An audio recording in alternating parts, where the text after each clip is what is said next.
Are Western Muslims being radicalized? This is a very important question because we see battles happening over in Syria, in Iraq, and we see Muslim sons and daughters from the West going to those places to fight a war that's ostensibly not their own. Why are they doing it? And we've had all kinds of opinions that have been tossed out. For example, the US State Department has actually said that it was on account of lack of jobs that people are going to fight for ISIS. What we know is that's actually not true. The studies have shown time and again that it's people who are more educated and actually have good financial resources that are heading over to fight for ISIS.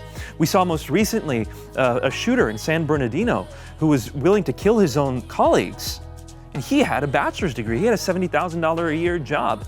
And so why are they being radicalized? The fact of the matter is, many of these young Muslims are beginning to encounter their faith for themselves. They're reading the texts of the Quran and Muhammad's life directly. For most Muslims, throughout history, they received Islam from the people around them, from their imams. That's how I received it when I was a young Muslim.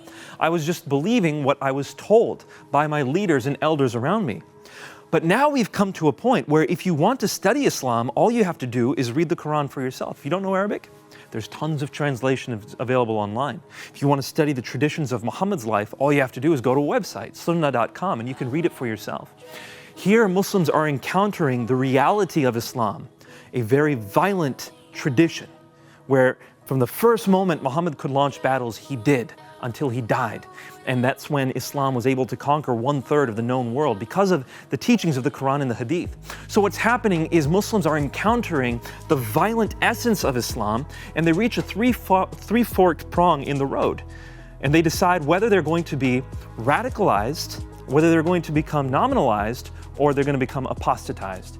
That's what I ultimately chose. When I saw the violence in Islam, I said, I cannot believe this anymore.